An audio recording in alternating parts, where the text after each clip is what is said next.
An Astronaut's Guide to Life on Earth, by Chris Hadfield. Introduction. Imagine this. You're floating in the vast, silent emptiness of space. Below you, the Earth hangs like a breathtaking blue marble. You're on a spacewalk, a moment you've dreamed of your entire life. It's the pinnacle of human experience. But then, something goes terribly wrong. A tiny drop of liquid, a mixture of soap and your own tears, floats into your eye. The sting is immediate, wicked. You're blinded. Your instincts scream to rub your eye, but your hand just smacks against the cold, hard glass of your helmet. You're in a spacesuit, a million miles from anywhere, holding a power drill, and you can't see a thing. Panic should be setting in. Fear should be taking over. But what if, in that moment of absolute terror, you felt calm? What if you had a plan? What if you had trained for so long, and prepared so deeply, that even blindness in the vacuum of space was just another problem to be solved? This isn't a scene from a science fiction movie. This is a true story from the life of Colonel Chris Hadfield, one of the most accomplished astronauts in history. And the secret to his calm, the key to his success, is not some superhuman courage. It's a way of thinking. A mindset that he learned not just in the stars, but right here on Earth. Today, we're diving into his incredible book, An Astronaut's Guide to Life on Earth. This isn't just a collection of space stories, it's a manual for living a better, more successful, and happier life, no matter what challenges you face. By the end of our journey today, you'll understand the counterintuitive secrets that astronauts use to conquer fear, master any skill, and achieve the impossible. You will learn how to think like an astronaut. And you don't even have to leave the planet to do it. Book summary. Our story begins not in the cockpit of a spaceship, but in a living room on a small island in Ontario, Canada. It's July 20th, 1969. A 9-year-old boy named Chris Hadfield is crammed onto the back of a sofa, craning his neck to see a grainy, black-and-white image on his neighbor's television. On the screen, a man is slowly, methodically, stepping onto the surface of the moon. The room erupts. The adults shake hands, the kids whoop and cheer. For that young boy, it was more than just a historical event. It was a revelation. The impossible had just been made possible. That very night, looking up at the moon, he knew with absolute clarity what he wanted to do with his life. He was going to be an astronaut. There was just one tiny problem. Astronauts were American. Canada didn't even have a space agency. For a Canadian kid, dreaming of becoming an astronaut was like dreaming of becoming a king. It was, by every rational measure, impossible. But Neil Armstrong hadn't let the word impossible stop him. And Chris Hadfield decided it wouldn't stop him either.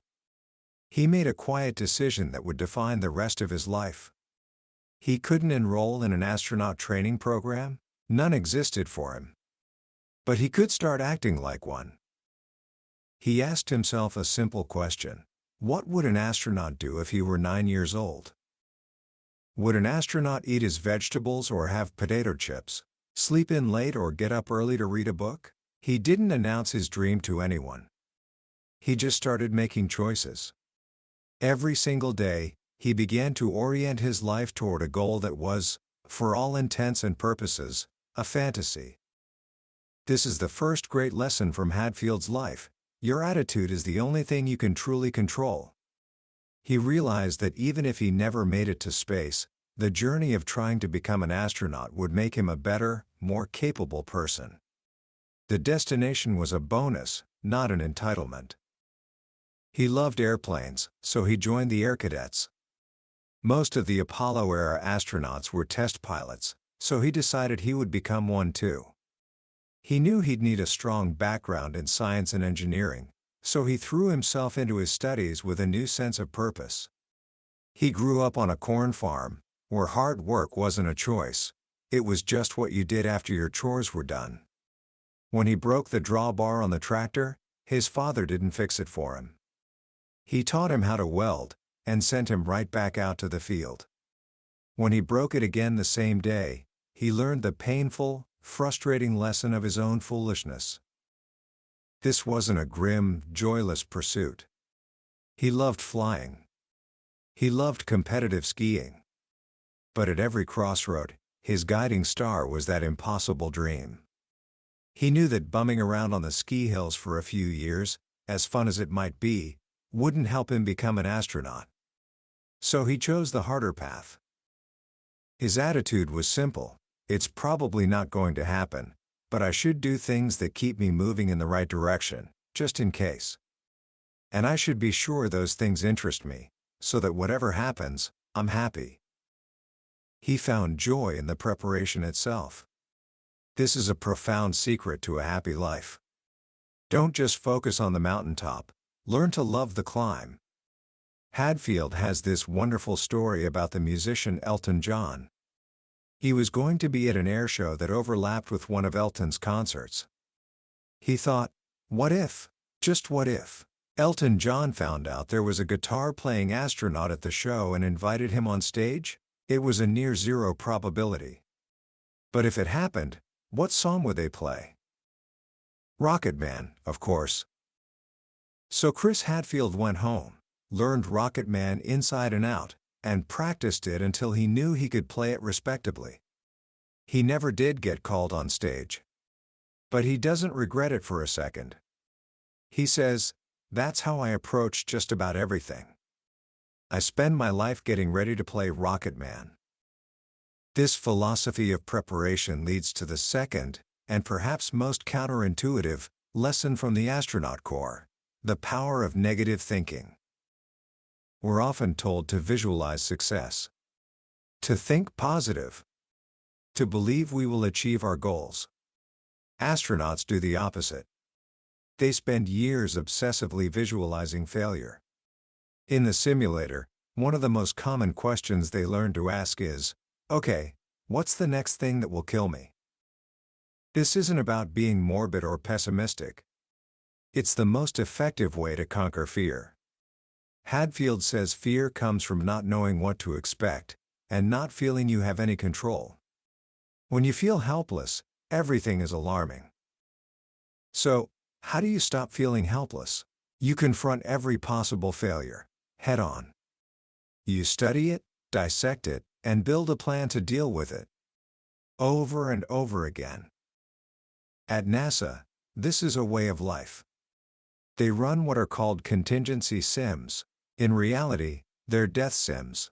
In a boardroom, a group of doctors, administrators, media relations people, and even the astronaut whose death is being simulated, will sit down and walk through a worst-case scenario.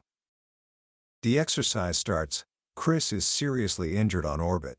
Then, a few minutes later, a trainer throws in a green card with a new wrinkle. We've just received word from the station. Chris is dead. Immediately, the team starts working the problem. Not with grief, but with cold, hard logistics.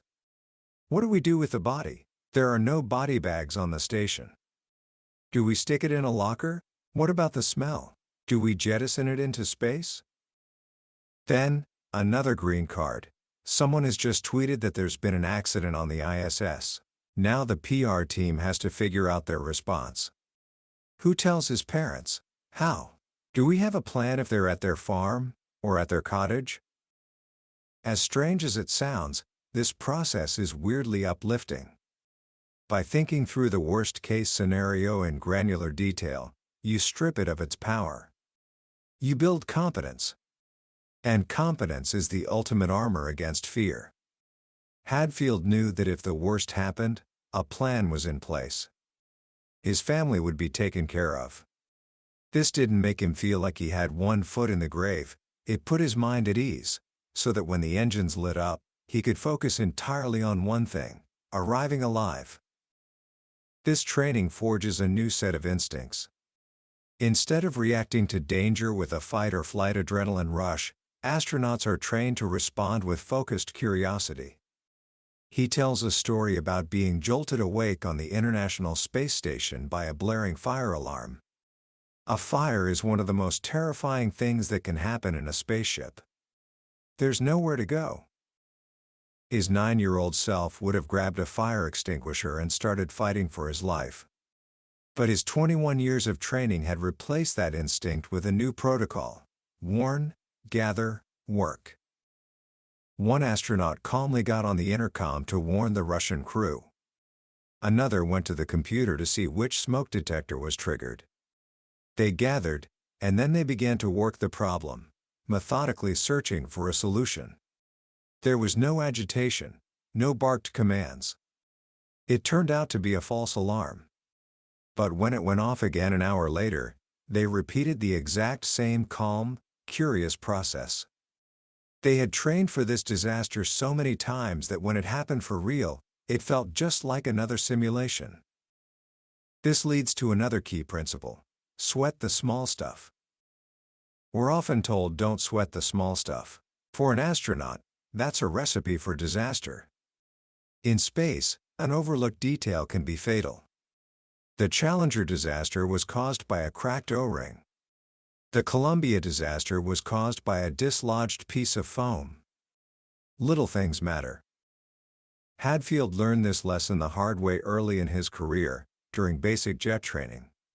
To become a fighter pilot, a necessary step toward becoming an astronaut, he had to be the top graduate in his class. Then, one day, he completely botched an instrument exam flight. He was clumsy, unprepared, and behind the airplane, just reacting instead of controlling. The instructor was grim. A re-ride was a black mark that often started a downward spiral out of the program. Hadfield sat there, mute with shame, as the instructor flipped through his record. His dream was about to evaporate. But then, the instructor looked up. "I see this is the first flight where you've had problems like this. I'm going to chalk it up to a bad day. No re-ride." That moment of grace changed him. He realized he had become complacent, thinking he was good enough not to obsess over every detail. From that day on, he changed his entire approach. At night, he wouldn't just study in his room. He'd go sit in the cold, dark cockpit of the plane he'd be flying the next day. He'd act out the entire flight, from takeoff to landing, flipping switches and going through checklists. He'd do it again and again, so that when he got in the plane with an instructor, it felt like the fourth time he'd made that flight, not the first. This obsession with detail paid off years later, during his first spacewalk. The one where he went blind. After his eyes finally cleared, Mission Control figured out the cause. Before the spacewalk, he had polished the inside of his helmet visor with an anti-fog solution, basically, dish soap, to keep it from fogging up. He hadn't wiped it all off perfectly. A microscopic, leftover smear of soap had mixed with a floating droplet of water and created the agonizing sting that nearly ended the spacewalk. A multi-million-dollar mission was jeopardized by a tiny drop of soap. From then on, every astronaut learned to be fanatical about wiping down their visors. It's all small stuff. But what happens when you've prepared for everything, you've mastered every detail, and you finally arrive at your goal? What happens when you, a lifelong overachiever, suddenly find yourself at the bottom of the food chain? This brings us to one of the most profound lessons for any young, ambitious person: aim to be a zero. When Hadfield finally achieved his dream and arrived at the Johnson Space Center in Houston, he wasn't celebrated as a hero. He and his classmates weren't even called astronauts. They were called OSCONs, astronaut candidates. In his words, they were plebes, nobodies.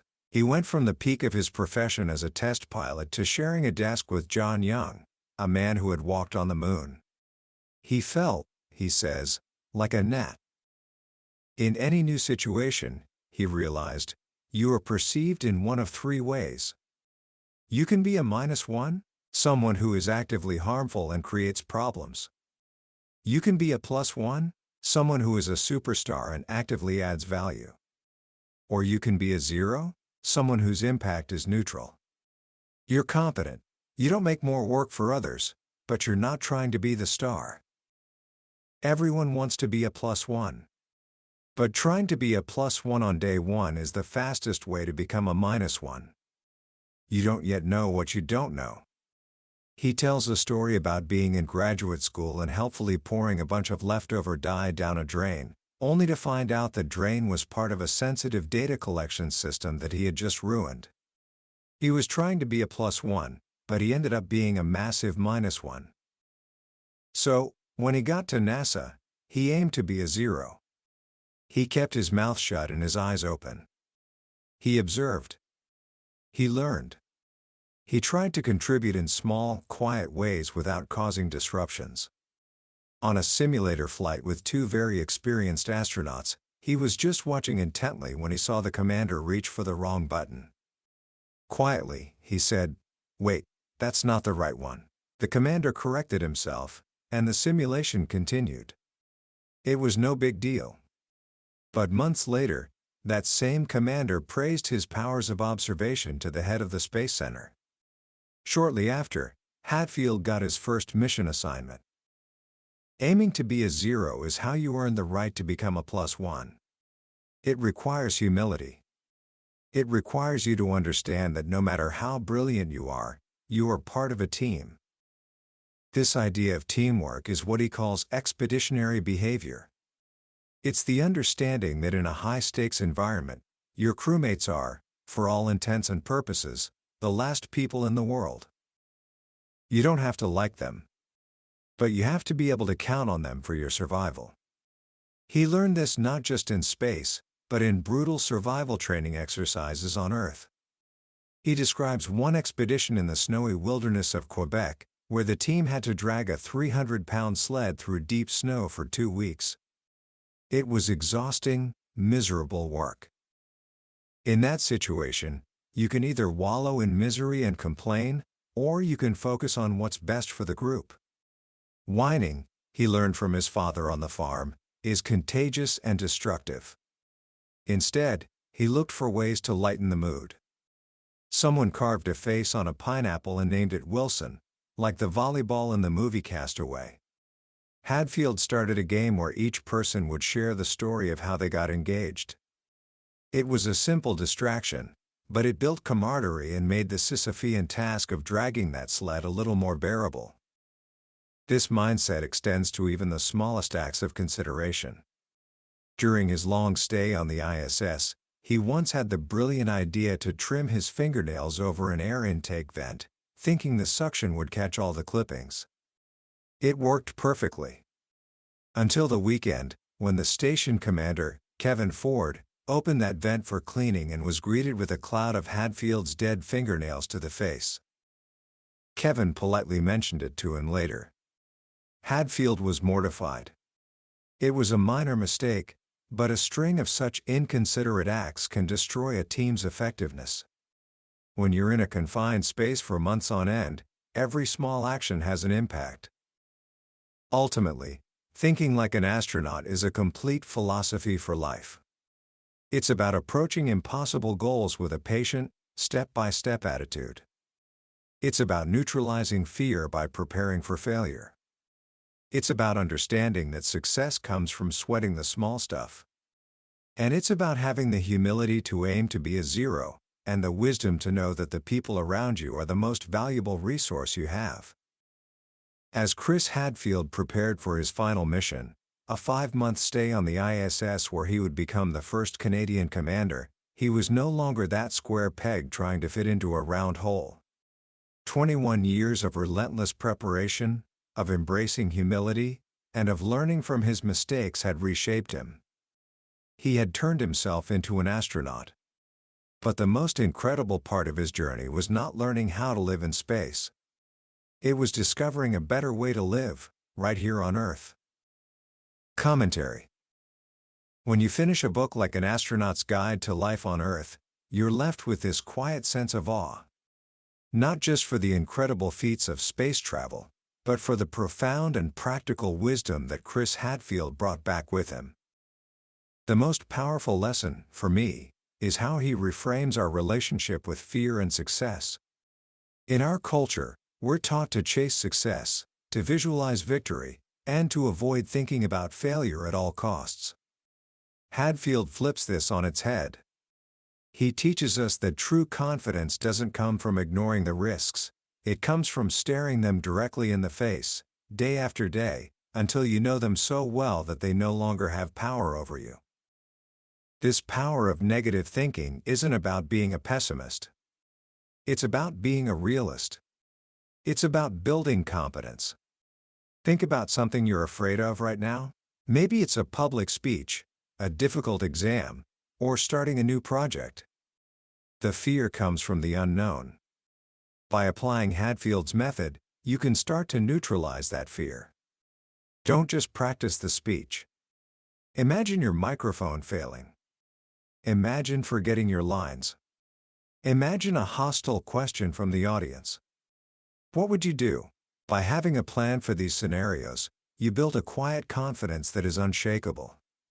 You're no longer hoping for the best, you're prepared for the worst, and that makes you calm and capable. The other idea that truly resonates is the concept of aiming to be a zero.